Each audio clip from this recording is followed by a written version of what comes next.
All right, so today's call, this is Pennie Viggano, and today's call is for housing with services and the home care documents.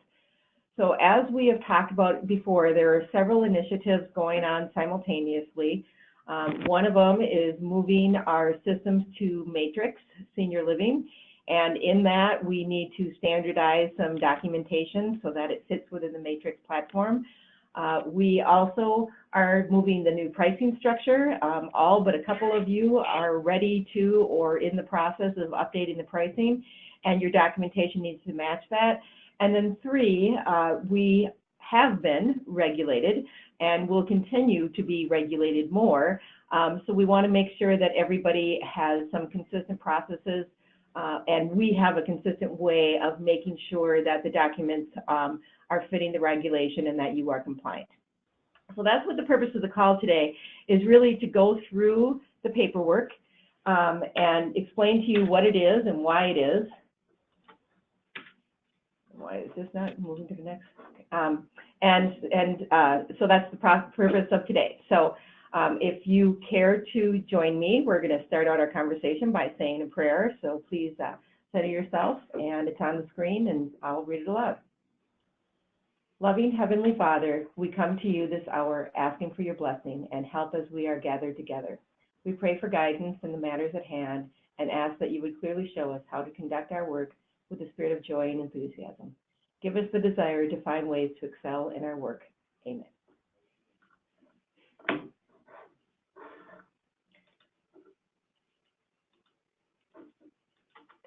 Okay. My PowerPoint just disappeared. Come back.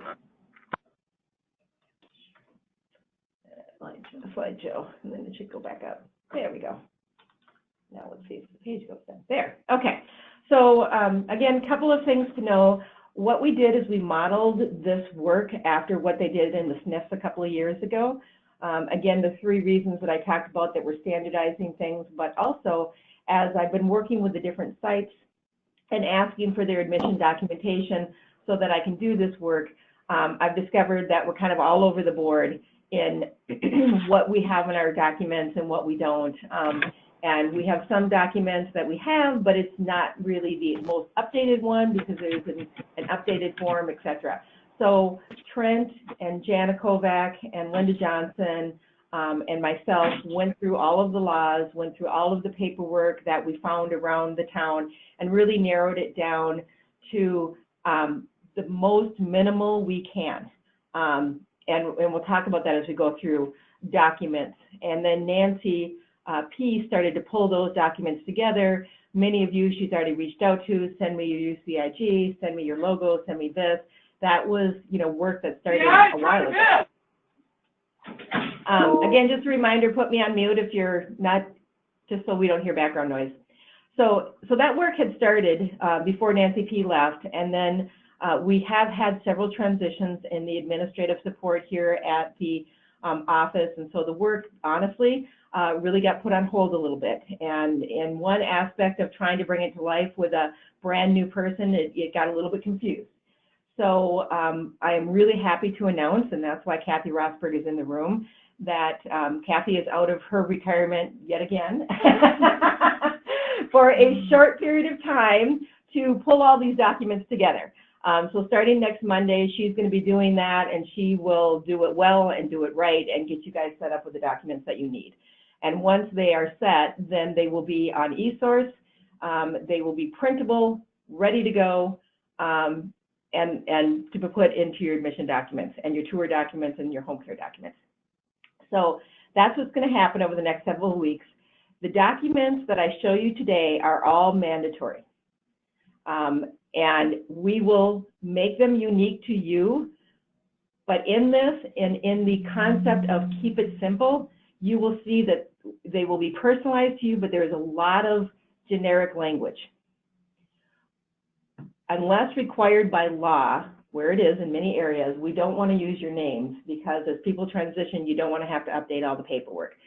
Unless required by law, we don't necessarily have to describe, I'm making this up, what a garage looks like. You just need to say, I have a garage or I don't. So we've tried to make things as generic as possible, but there still will be some customization.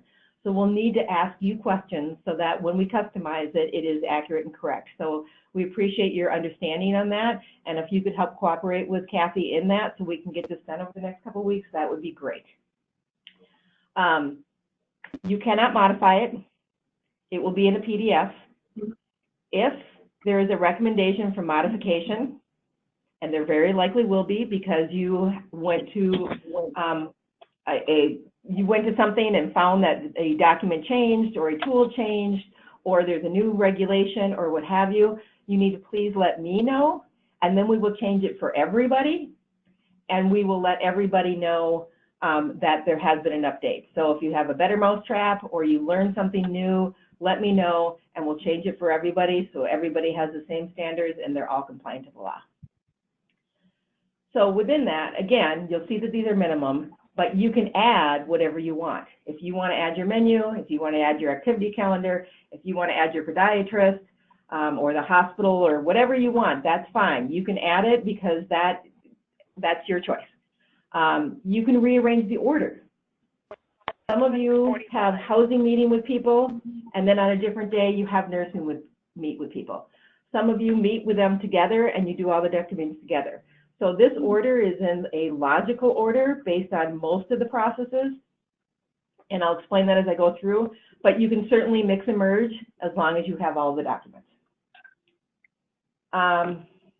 Okay, so I'll stop there. That's my introduction. Any questions so far? All right, so we're going to start with the tour.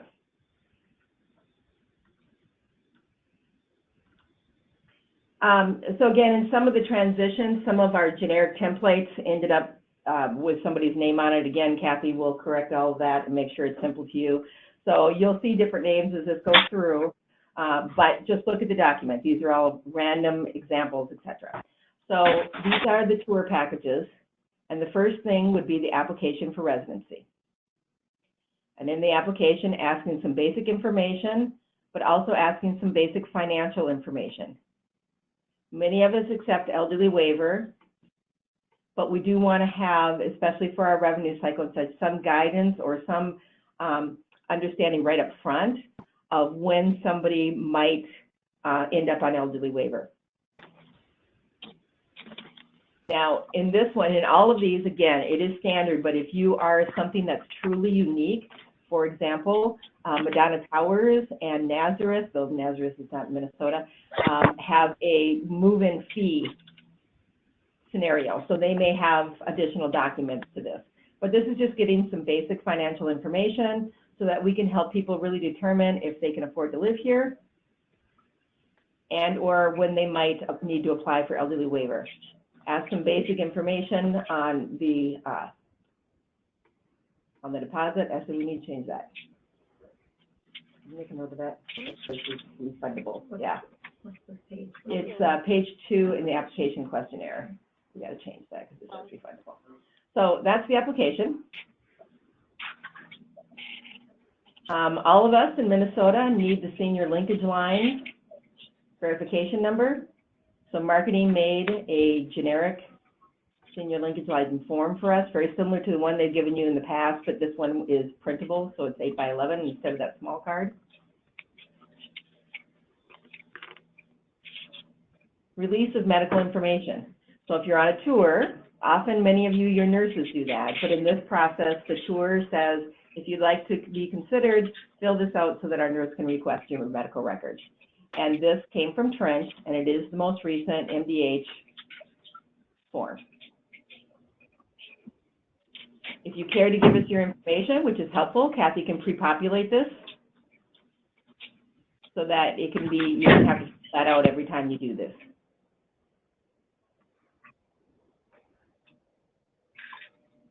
And signature. This document, if you don't have something like this, we can make for you.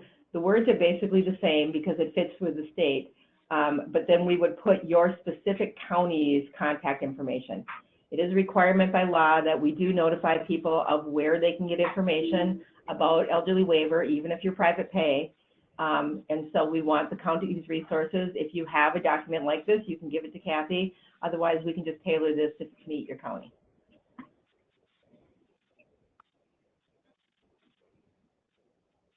And then this is just a reminder of a placeholder for brochures.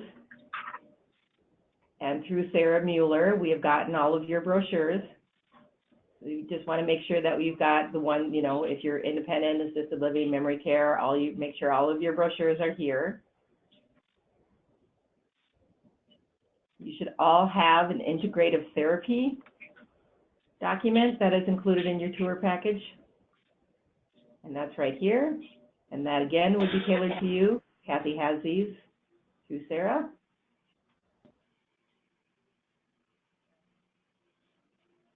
And then your rate information. Rate information will be put into the new pricing structure rate sheets that look like this. If you have not gotten yours from Sarah yet, this is what it'll look like. The colors and the logos and such will be specific to your building. Sarah already has that information, and she'll get it tailored to you. Just Madonna's.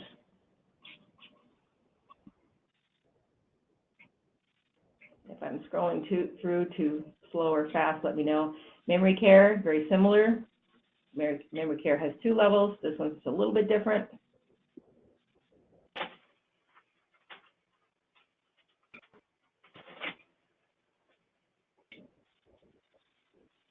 And then, of course, your floor plans. And so each one of you, however many floor plans you have, we'll get that and put all of those in there. So that is the minimum required for your sales plan. So again, several of you put other stuff in there, which is great. Feel free to add. Any questions on that?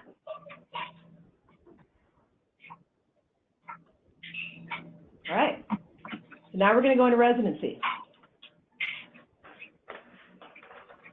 Because the scanner couldn't keep the memory for all of it, I have 3 separate folders we have to go through here, but we'll go through it quick.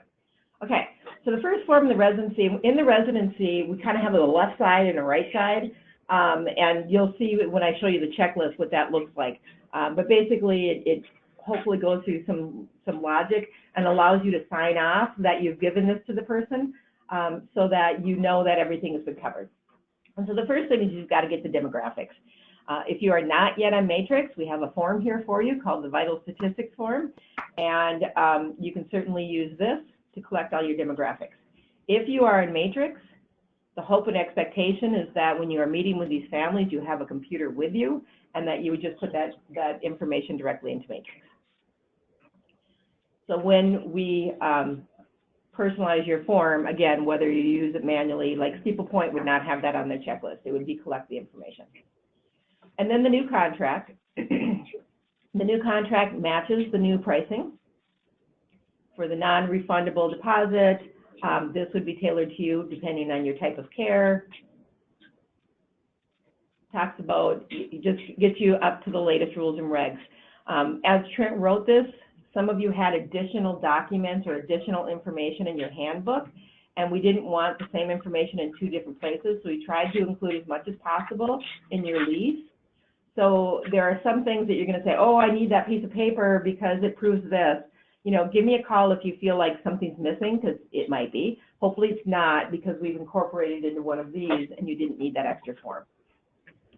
Again, this will be tailored to you. So, for example, the owner of the company obviously is your specific place. You'll see throughout these documents that sometimes we're using the CEO's name, and sometimes we're using the housing leader's name, and sometimes we're using the director of nursing, the assisted living director of nursing's name. The reason for that is, again, the legal requirements. If you're saying who is the person in charge in this context, you have to use the person that can be served a lawsuit, and that is only the CEO. So here it would be the CEO. In other spots, it's basically saying who's responsible for me on a day-to-day basis, and that would be the housing manager.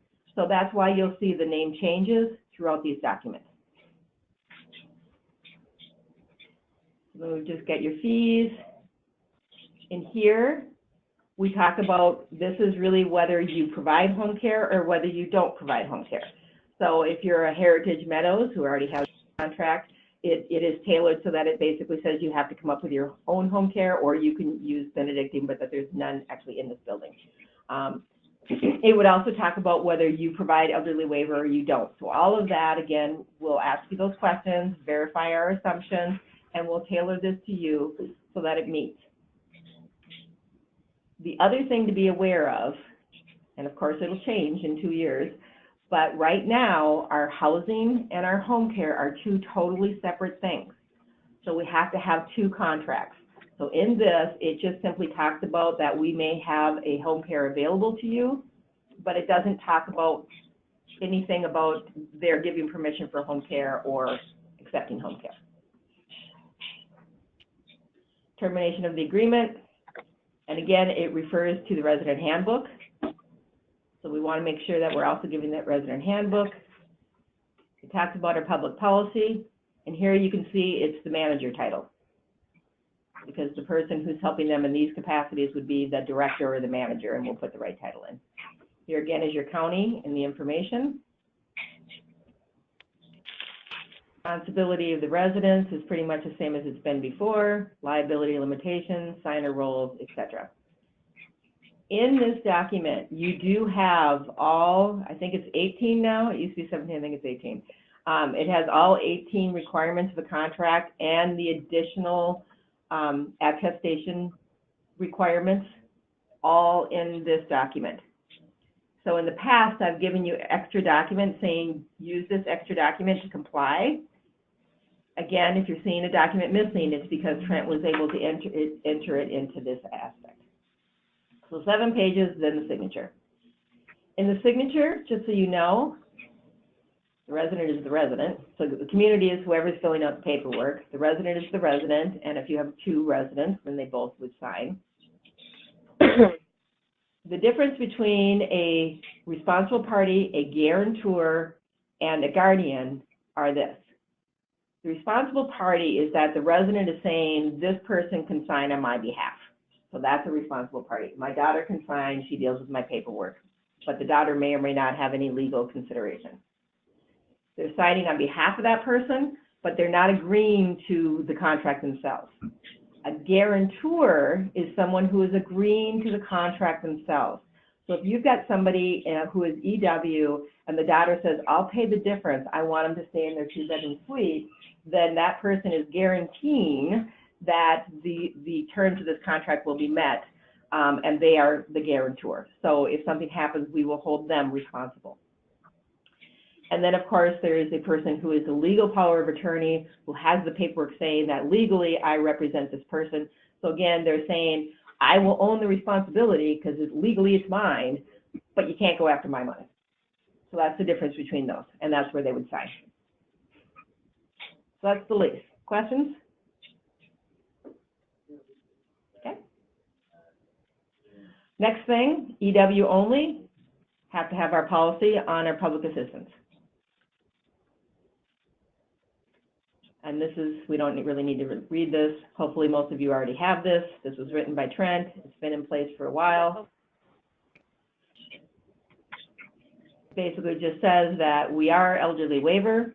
We will accept it, but there may be some terms in which we cannot accept it, saying we have the right to limit the number of elderly waiver. We have the right to have you move to a different apartment if you're in a bigger apartment and move on to elderly waiver. So it talks about those rights in general, and then your building can do what you need, or what your policy is specifically. If you're 100% of, studio apartments, you're obviously not going to make anybody move. But this policy base says that I have the right to do these things. We take elderly waiver, but we have restrictions, we have limits, and those are the site can choose. And then this is the biggest bugaboo, but we're going to make this work. This is the handbook. This, again, we took the old handbook, and what Trent did is he literally compared this handbook to the other documents and took out anything that was redundant. We want, this handbook is a legal document, and so whatever is in here needs to be real and needs to be true. So it is really a pain to keep it updated if you're talking about things that may fluctuate in your reality. So we want to keep this as generic as possible, and then if you've got something unique and special, you would put in a separate sheet. So I'm going to put us all on hold, or not hold, but mute. And I'll take it off in a second, but I just want to make sure that you can still hear. And so go into the chat room if you need it. Okay, so let's just see if I can turn this back off. Okay. I want to make sure you're all still there. Okay, so in this, you will see that there is quite a bit of changes to this. And as you're working with Kathy to make this personal to you, please try to keep it as generic as possible. So you don't want your beauty shop hours in here. You don't want your beauty shop pricing in here. You don't want your chaplain hours in here. You want to just say, you know, yes, we have a beauty shop and we have pricing, or, you know. So again, we want to make sure, keep it simple so that it's compliant, so that we're only saying what we know will be true today, and we don't have the burden of changing this ongoing. So your welcome would never change, your history would never change, and actually these are not even required. We could even take those out. But as you'll see through here, this one's the garden house, is just as an example. But it says a monthly activity calendar is posted each month. Abuse and neglect, we would report, you have the right to feel free from abuse and neglect, and we will screen all employees for abuse. We will take care of you, etc. I'm not reading the whole thing out loud here. But again, all of these, the language in it is tailored to fit with the law and what we need to do. And so I'm just going to scroll through it really quick, and I'm going to unmute you in case anybody has any questions. The only time we personalize it is when we're required to, or it just makes sense because we have to. So for example, cable TV, you guys are all over the board on, you know, what that might be, whether you have it or you don't, or what have you. Here's the church services, common areas, complaint resolution. Contact list is going to be specific in here, and here's an example of what I was talking about where we can fix it for the whole of Minnesota. In between copying and criteria, I have a little note here that says add council language. There is coming under the new regulations that will be live 2021, a requirement that you have 3 bullets for resident council and family council, that you offer them space, that you have an identified staff person that will help them if needed, and that you will address their concerns. And the same thing for family. So we're not going to say in here, our resident council is Tuesday at 5, or it's this or it's that. We're just going to say, talk to the housing leader. If you have any questions on resident council or family council, you have the right to. And so we're going to do this now, but in the future, if another change like that happens, again, we can just easily go in, change everybody's, have everybody be compliant, send out an email and say your e-source was updated, you're now compliant.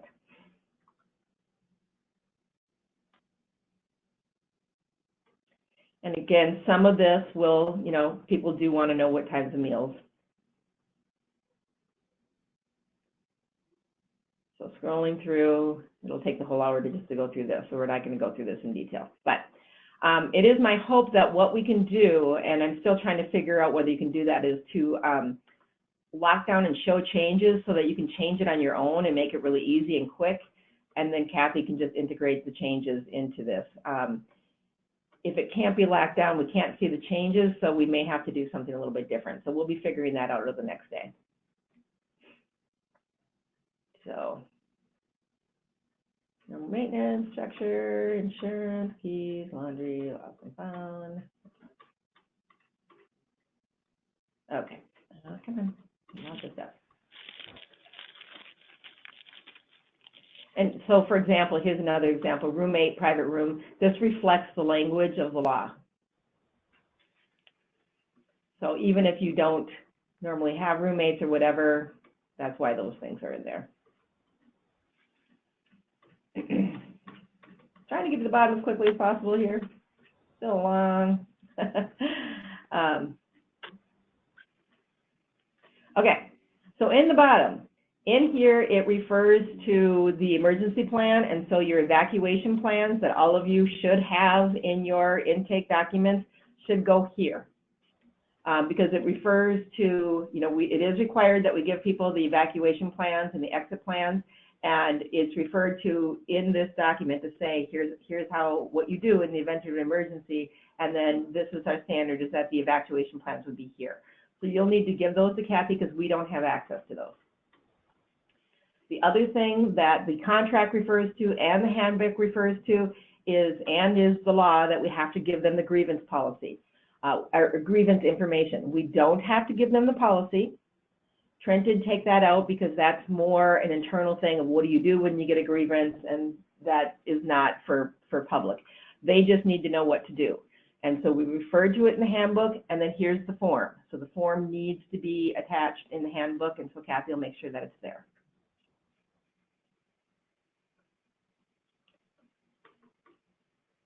And this is the most updated form from the marketing department. I've seen multiple forms on this one, so this one should be the most. So that's the first part of the residency. Any questions so far? Okay. Continuing on with the residency package. This is the Uniform Consumer Guide, otherwise known as UCIG. You guys are all very familiar with this because every year that you renew your license, you look at this and update it, at least you should.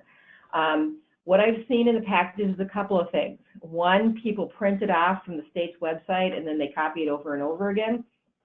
Other ones have old forms where it still has the F license as opposed to comprehensive home care. I saw one building that had this in their packet, but it was completely blank.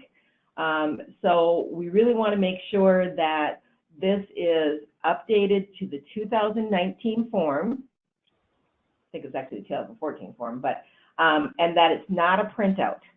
So if the only thing you have is a printout, that's fine. But then what we'll do is we'll give it to Kathy, and then she can duplicate on this Word document and make it look good and look nice and fit into your product.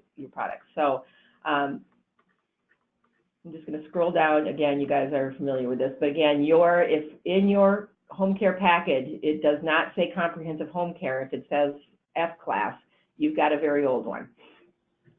And you should probably print that out from the state right now just as a temporary until Kathy gets this done.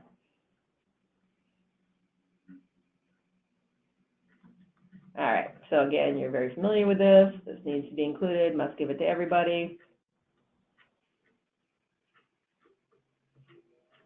And then on the end of it, depending on whether you clicked that you had, well, here's supplemental information. So as you're filling it in, some of you may have additional information because you clicked a box that said something and that you wanted to explain. So you can feel free to give Kathy your supplemental information. I went in the wrong order. I'm going to scroll down and come back. No, I'll come back to it. The other thing that you need to have in here is your dementia disclosure, which should be right here. And so again, you have a specialized unit or you have a non-specialized unit. So if you have a secure dementia unit, you're going to have one disclosure. If you do not, but you still are compliant to the law and have your staff do the educare on dementia, then you would have the other one. We do have templates in here. Again, as I was looking around, and I'll show it to you in a second, as I was looking around at the documentation, some of you actually just printed up from the state the requirement, but you didn't actually do a disclosure. Some of you didn't know that you had the disclosure, and other ones of you have a beautiful, very well-written disclosure that goes into great detail. And so, you know, we have the template. We're going to go to the, as I said, compliant, minimal, etc. But if you are one of those buildings that has that extended, that would be one case where we would allow you to put your personal stuff in here because of that. But if you don't want to keep that one updated, you could just go to the template. And the template was written in collaboration with Dr. B, so it should reflect kind of the values and the standards that he's going to move forward. But it's simple, again, not so that it can be used generically and doesn't go into great detail about the individual buildings to give you that flexibility. The other requirement is the Minnesota Home Care Bill of Rights. As you know, there are two Bill of Rights. There is the home care and there is the assisted living. Again, through Trent, if we use this one, we're covered on the other one. So we don't need to worry about the manager hands out one and the nurse hands out the other. This one covers both. It is a requirement for home care that you give out the Bill of Rights, and so you'll see a duplication in that. But we want to just make sure we're covered, so that if somebody moves in and they're not on home care, and 6 months later they sign up for home care, that we've got this Bill of Rights covered. So we're going to do it for everybody right on admission. That's why it's in this book. Independent living, not independent living, all of them have to get a Bill of Rights. We're going to give them all the Bill of Rights that covers them with nursing as well. So we're just covered. You don't need to worry about the other Bill of Rights. There was a new reg as part of the House File 90, the new assisted living rules that will be put in place between July, I think was the first one that had happened, all the way through 2021. In that there is a new Bill of Rights. The new Bill of Rights will be set out by the state, and when it is, we will replace both of these documents with the new Bill of Rights. But until that happens, you have to send out the old Bill of Rights and this House File 900 addendum to the Bill of Rights document. So for now, this long piece of paper has to be there.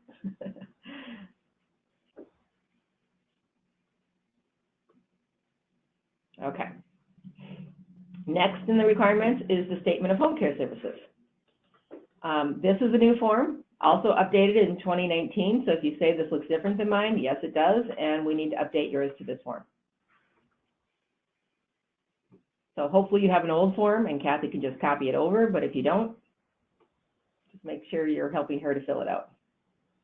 And then the client has to sign that. Here's the disclosures. Here's the dementia disclosure. Sorry, Kathy, I have it in the wrong order, but I'll fix that. So community name, very simple. They have been educated. They are compliant to the law. We don't have a specialized unit, but we're compliant. The specialized unit is much more detailed, meets all the criteria of the law, the philosophy, the admission criteria, the evaluation process, the staffing model, our training, etc. You will be compliant, but for example, staffing model, I think it's Madonna, that literally lists out, it's either Madonna or Duluth, that really lists each building and how it's staffed and why it's different and how the RNs fit in and what have you. I mean, just really a nice document. So somebody went through a lot of work to make that. And so again, if you feel we need to approve it, but again, so that I can read it and just make sure you've got all the components that fit within the law. But if you're one of those buildings, then we'll use yours.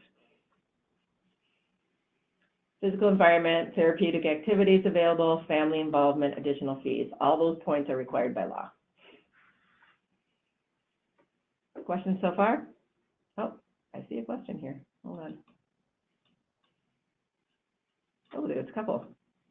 Lynn, I think that's.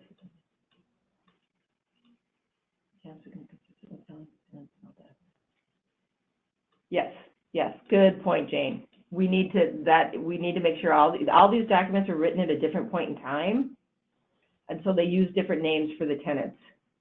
So in some documents they're residents, and some documents have tenants. So that's a good point that we need to. I'll take a look for that. That'll be a Pennie thing, but if you could just take a note and remind me. Thank you, Jane, for that. The handbook we're also changing because in the SNF it's called a guidebook.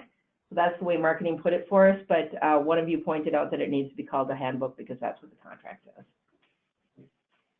So notice of privacy, again, federal or state document. Actually, I think it's a federal document. So we just got to follow what it is, but we'll personalize it to your name. And then down here, we don't use a name. We're just going to say the building and call you, whoever you are, a privacy officer. So you don't need to worry about that. That should comply as long as we have the phone number and you know who the officer is. Next is the advanced directives. Catered living is the same thing as independent living as it comes to advanced directives. It's somebody who's not on home care. This was rolled out by Neil several months ago, maybe even a year ago. And if you do not know, as I scroll through these documents, what they mean or how they should be gone through, please talk to your RNS. and they can help walk you through. I don't want to do it wrong because this was rolled out from the clinical side. But basically, from the independent living people, we are asking that they give the information to us and, or that they put it on the back of their door. And we are just telling them that it's available, and if you want to talk to somebody who can help you fill out advance directives, that's fine. So we're basically just giving them information and suggesting that they put it on the door. Having this in the admission packet made some nurses concerned because, and administrative side, because they're just like me. I don't want to mess this up. I don't want to talk about advance directives. So that's not what this is doing. This is basically, if you read the letter, it's just saying, can you put the document on the inside of your door? And we're just giving you information. If you take it as you choose. Here's the honoring choices. We really believe strongly in advance directives. Here's some information. Can you please put it on your door? All of you should have an envelope inside all of your doors for people to put their personal information in if they are not on home care and if they're on home care. So the difference between that, again, you don't have to go through it with people. It's just giving it to them and saying, if you choose, here's the documents. If you choose to use them, great, and please put them in your door. This is if they are assisted living. So if they are in home care. And so again, it's just simply saying, we recognize the importance of this. We want to give you some information. This is our policy. This is our procedure. Here's the information. So you're not, Pennie, yep. This is Jana. Can I just mention something? Sorry. No, please do. Hi, it's Jana Kovac, social service specialist. And I just wanted to mention that actually through, for the communities in, this is just Minnesota in this call, isn't it, Pennie? Yes. Okay. Every community in Minnesota except for St. Crispin has been through the facilitation training for Honoring Choices Minnesota. So we want to make sure that we're getting these pulse documents. So I just kind of wanted to add this. It's, on top of giving them this information about the Honoring Choices and the advance directives, when it mentions the pulse in here, we really do want to ask all of the residents to actually take that pulse document to their provider and get it completed, and then to follow through with putting it on the back of their door. Because again, if we don't have those directives in place, they're going to all be considered full code because they're technically living in a community setting. So I just wanted to interject to please, talk to your facilitators, or if you're not aware of this process, to just make sure that you're having that pulse form available for them to take with them to their provider and have completed. So that's perfect. Thanks, let me know. Thanks, Pennie. Thank you. No, that's perfect. And I think, again, we're both saying the same thing, that we believe these forms are really important. Thank you for the clarification, Jana. But it is not the housing leader's responsibility to have that discussion with them. We refer them to the correct person. If you are freestanding and do not have anybody who's trained, you can talk to Jana about how you can direct them to have somebody help them through. Yeah, and just a reminder, the pulse is completed by the provider. Perfect. And then with the assisted living, it does the same thing. It talks about this, but with this one, again, the nurse would be available so that she could help make sure that the follow-up is completed. Anything to add, Jana, on the AL side? Nope. Great. Thank you. Yep. Thank you. And again, the rest of it's the same. It's just where'd my mouse go?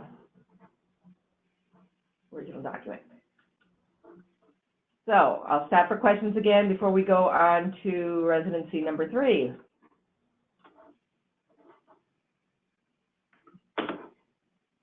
We're also going to try to have this so it's front and back so that all these pages aren't like killing your copy machines. Can I ask a question? Of course. So in the assisted living community, there was a talk from Dr. Budensteek for so I have someone sign a post, or but I don't have the physician's signature on it yet, and maybe the physician doesn't sign it for 5 days. There was talk of putting a form in place that the tenant could sign Short form. to override Yep, the that short, space between. the resuscitation. Yep, the short form. Jana, can you address that? And we can. Yeah, and I'm sorry, I didn't mean to take this off on another tangent. This is a whole nother discussion, but the pulse shouldn't, the first part of your question, the pulse can only be completed by the provider. So you should never have a pulse completed that's not signed by the provider. That scenario shouldn't take place. You would only give them the pulse and ask them to take the pulse with them when they go to their provider. The provider would complete the pulse with them, sign it, and they would bring it back. Does that make sense? And there is another form out there, though. And so who is this asking the question? Ellen at Regina. Hi. Hi, Ellen. How are you? Jana, can you follow up with Ellen, and then I'll follow up with you whether we need to add that short form to this documentation, okay? Yep, for sure. Thanks. And so again, I think, and that's why, that's exactly why I'm saying talk to your RNS, because this is a very important, and we want to make sure that it's right, and I don't want to misrepresent it. So Jana will follow up with you. If anybody else has questions, connect with Jana or your RNS on how to use these documents, and then we'll just make sure you have them. Okay? This is Bonnie Kingsley. We probably all need to know that, because in our new packet, we've got the Honoring Choices document, the general guide, and then we were given that advanced directive short form. Yep. For the marketing, for the move-in packet. Correct, and that's what this is, and that short form, yep, the short form. As I said, during the transition, some of this stuff got a little bit mixed up, and so, as you know very well, Bonnie, so we're getting this back on track here. So yes, we will follow up on the short form, and we will make sure that everybody has it. And if you can write down to just double check, I'll circle that we should keep it in the move-in packet, is what you're saying. Okay, yeah, let me should. just say really quick, and then we're going to rest the topic. Sorry, I didn't mean to take it off on a tangent. There's two completely different things. A healthcare directive, which is the short form, that is a document that the facilitators, the trained advanced care planning facilitators, can complete that document directly with a resident. That's their wishes. A pulse is a physician's order for life-sustaining treatment. So a pulse is literally a physician's order. So they're two different things. The pulse is what we really want completed on every single resident, because an assisted or independent or whatever in housing, they do not always come in with an order for code status. So if they don't come in with an order for code status, they're automatically a full code. So unless we have that pulse in place and then on the back of their door signed by their physician, are they going to honor wishes above and beyond full code? So I just want to clarify that. Yeah. Yep. I do think we should have a repeat webinar. The documents that are in here are the ones that Neil gave me that he wanted included in the packets. The form that Bonnie's talking about, I know what you're talking about, and yes, it was given to you. So let's, Jana, you and I get some strong clarity. We'll send out an email, and we'll make sure that the documents you all receive and that are uploaded to eSource are consistent. And even, and Bonnie, I know that you're working on some things down there at Madonna, but ultimately it'll come to eSource. So we'll do that last double check and make sure you're fully compliant and have what you need. Okay? Yes. Sound fair? Yep. Because you're right. I think we could end up on this one for quite a while, and we've got some more to go through because it is confusing. Okay, so moving forward, so other than pulse, DNR status, and advanced directives, do you have any questions so far? And this is good dialogue. This is why we have this. We want to make sure it's right. And as I said, it is very possible that we miss something or something changes. Totally okay to say that, and we'll make sure that it's compliant for everybody. That's why we're doing it through the support team, to make sure that when one of our WISE people identifies something's missing, they all get advantage for that. So that's the goal. So thank you guys. We're doing that already. So here's the right side, and this is the checklist, and it literally just lists all the things that are in the documents. And so it's just your proof on who did it. Again, your process is your process. I'm not going to tell you how to do this, so that's why we're saying which staff did it and what was the date. If you do it all together, like St. Crispin does, great. If you do it separately, like I think Steeple Point does, can't remember, then great, that's fine too. But you'll have everything covered. So again, the vital stats, Form Maybe and Matrix, Resident Agreement, Handbook, Uniform Guide, Bill of Rights Addendum, Arranged Information, Notice of Privacy Practices, Dementia Disclosure with or without Specialty Unit, Advanced Care Planning Package with or without Assisted Living. And then we also have on the other side, and I'll go through these forms in a second too, a move-in checklist, a tenant directly release, a photographic release, an automatic withdrawal, a person-centered wellness form, a pet fee explanation if you allow pets, a phone request form, and a tenant acknowledgement that they have done all these forms. And then we are suggesting that is not paperwork, but that you make sure and sign off that you explain to them, and in the back of that handbook is the complaint resolution form, that you notify culinary and housekeeping that that person is now there and needs to have food or not have food and their apartment needs to be cleaned. The pendants, the internet access, the directory listing, person-centered wellness plan that you've had it done, the key card access, storage unit, garage, welcome. And then you can add anything specific that you want. So those are just parts of the process that will assure that you are compliant and that your person is safe, and that if you've got a new person doing this, they know everything that they need to do. So that's your checklist, which is the front of the left side. That's why it's located where it's located. And then here's the apartment inspection that I think we took from Callista Court, if I'm not mistaken. Thank you, Callista Court. Here's the information release. Simple. Make sure you're compliant. Photo release. All of these came from Trent, not Brent. So they all talk about VHS. It's just the VHS release. Automatic withdrawal. Ideally, especially if the CBO, and all of you should be going on a CBO, that you're doing it. Same thing within the owner of the account or the power of attorney, because this is financial. You can't just have the representative do it. It has to be the right person. This is the person-centered wellness plan. Jana and I found this when we had to do the attestation. I think it's good. If anybody does have suggestions on this as far as how it can be the best it can be for the system, we are certainly willing to take that into consideration. But for now, y'all need to do this.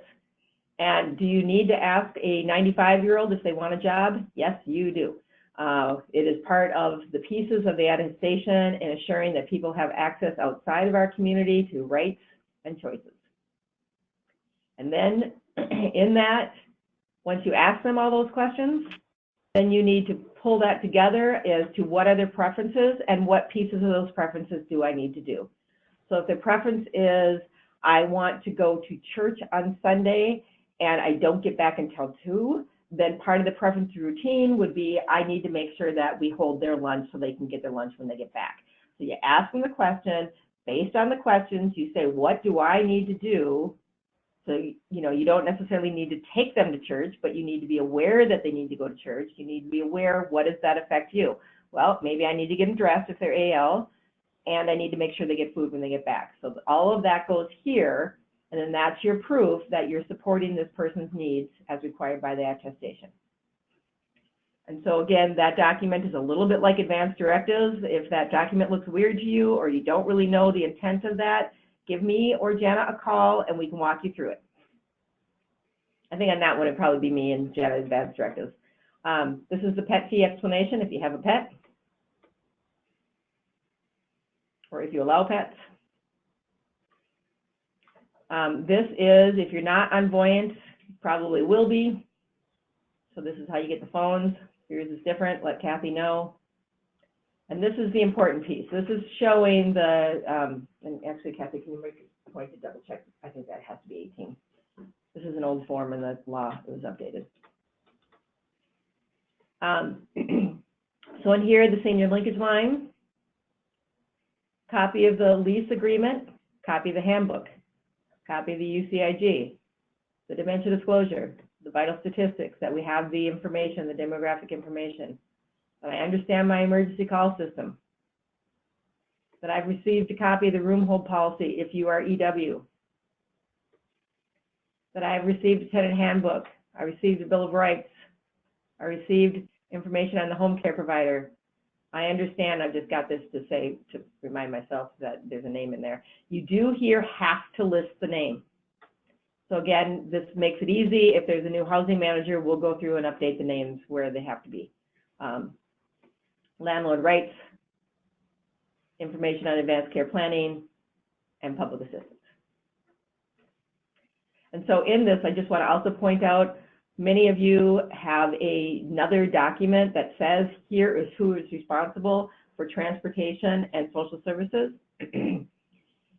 You can add anything you want to this package if you want to have that. Bonnie, I know you have that, and that's fine. And you know, it's a double check, but you know, it is here, and they are signing that they've received it. So you can eliminate that other document if you so choose. Then we would add the EW policy, and that's the residency. Any questions on that?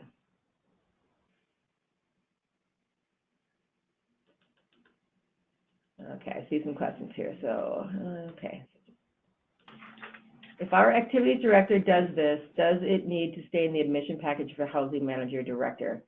It should. You should have a file, you should have 2 files for all the people who live there. One of them is a file that shows that you've met all the terms of tenancy, and another one is a file that says you've met all the terms of home care. So this is a requirement of tenancy, so I would keep it even if a social worker or an activity director or somebody else fills it out. I would have them give it to the manager. The manager can sign off that it's complete and put it in that file. Because you don't want to have to be searching for it if you get audited. Good question. Okay. Any questions on that? We're in the home stretch. We got 7 minutes for home care. All right, same deal. Home care has a checklist. Now again, there is tenancy, and if somebody comes in to audit the tenancy, they're going to look for the file in the manager's office. If they have something in home care, they're going to look for the file in the home care's office. So we have put some redundancy in here. If you guys are so in sync that you feel really comfortable that the nurse, should she be audited or he, knows where to find these things in the manager's office, you know, you could do it separately. I mean, you could eliminate the redundancy. In my speaking to nurses, they really felt it was important that the redundancy stay in here. So that's why you'll see the same documents twice. So there is the home care agreement. This is new, and we're going to walk through it. There is the signed admission orders. It is a tool. This, in the whole document, like I said, in the personalization, some forms will come in and out, but they all are required for mandatory. This one is not. This is the only one not required. I can totally pull it out if you guys say that that's probably the best way. But my auditing is half of you like it, half of you don't. So I'm just going to say it's optional. Cross it off if you don't like it, and we'll take it out. Service plan required. You may have, they're going to look different. Linda Johnson will create the service plan for you, and then you will approve it. So it will look different than what yours currently looks like because it matches the future matrix. But there will be 2 forms out there. One of them, if you use matrix, you're printing something up from matrix and attaching it. One of them, if you're manually, you have to do that yourself. So there's 2 different forms. Linda will know which one. She'll complete it. She'll run it by you, make sure you're cool with it, and then she'll give it to Kathy. And then there is the home care acknowledgement form, statement of home care services, redundant, side rail consent, a reminder to get the insurance cards, the photo ID, etc., Minnesota Bill of Rights. And what this is talking about is, because this confuses a lot of people, it's just reminders. So if you serve people on elderly waiver and they have been in a SNF for longer than 30 days, either long-term care or TCU or rehab or whatever you want to call them, the different types of units, you are entitled to get more money for this person. There's an upcharge, an up percentage that you get. So it's just reminding you that as you go through this process and you go through the intake and you sign this off, have they been in a nursing home or a SNF longer than 30 days? If they have, and they're EW, I should do something different. So at that point in time, I would reach out, unless you know what it is. If you're Ellen, you probably do. But at that point in time, I would reach out to Linda and say, I've got one of these, what do I do? And how do I make sure that I get that additional reimbursement? The other one is basically just saying, this one I think we may just take out. This was in there, but it's basically saying that there are things that may be covered under Medicare, but unless you have the right to get it from Medicare, but I'm not going to bill Medicare on your behalf. If you ask me to put on your TED Socks, but you're technically entitled to that because of where you just got out of a TCU, I'm not going to bill Medicare for that. I'm going to charge you privately, and you know that's just the way it is. So it's saying that, and it's referring to those things. So that's what that is. It's just an FYI. And here's the home care documents. So this is new.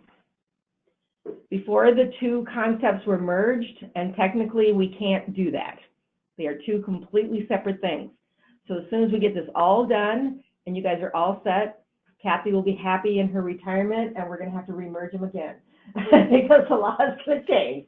But right now they're separate, and you have to have two separate documents. So this is simply an agreement to receive home care services, and the agreement is to receive home care services from the provider associated with BHS. And then just go through the fees and payments, termination of agreement, gives the applicable laws, responsibility of the client, mediation or arbitration.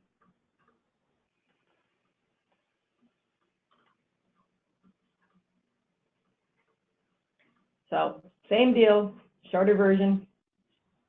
Here's the MD orders. Again, your call. I'll just scroll through it a little bit slower so you can see what it looks like.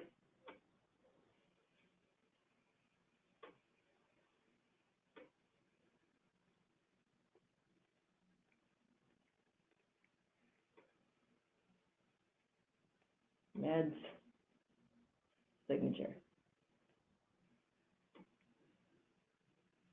Here's the comprehensive home care service plan.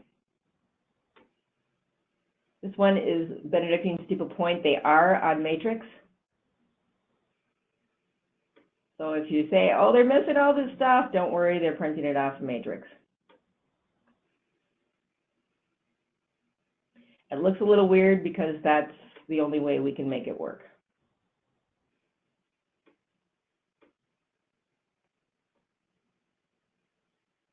And then this is important too, just making sure we have many buildings that when service plans have changed, the business office didn't know it, and so when the CBO is trying to bill it, they've got an old service plan and they're billing the wrong rate.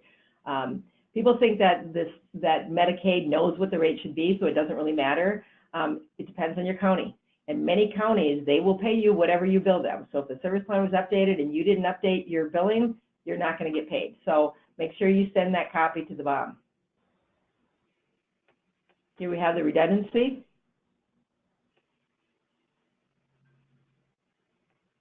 Federal education, signing that they received it. Education. Release of records. Again, if somebody comes in later, just so the nurse has it available, doesn't have to go search for it. And again, Bill of Rights, scrolling fast. And the really lengthy new law that has to be attached. And I think that's it, but we'll just double check. Okay, yep, that's it. So those are the three pieces. Questions?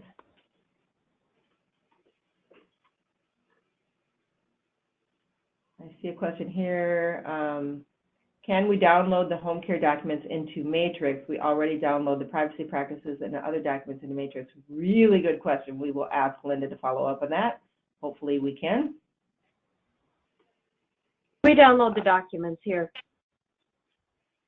I think they're just asking if they can upload the documents, Penny, which is fine. They can upload any document into Matrix. Perfect. So what I would suggest, just so that the support team can do this easily if something changes, is that we'll work with Linda offline, but I'm thinking we would still do it in eSource, because that's where you can change it, and then if they want to print them up and put them into Matrix, they can, right? Yeah, that would be the best way, yeah. Mhm. Okay. They'd have to print them off and then scan it. Or can we put the PDF in Matrix? So maybe we can follow up with Linda That offline. I have no idea. Yeah, we'll follow up with you offline, Linda. Okay, I see it states residents shall be under the care of a provider licensed in Minnesota. We have many who see providers across the river. I have no idea if they are licensed in Minnesota. Thoughts? That's a really good question. I don't know the answer to that. Is there a nurse on the phone from an RNS or somebody who can help us get an answer to that? Can we write that one down? Okay. I just don't want to lose it. What happens, do we need to verify that the provider has a license in Minnesota? And I'll ask Trent. Actually, what I can do is just take a picture of this question. Got it. Okay. All right. We'll get back to everybody on that. And then Jennifer, can the documents be uploaded to Matrix? So it looks like they can. Other questions?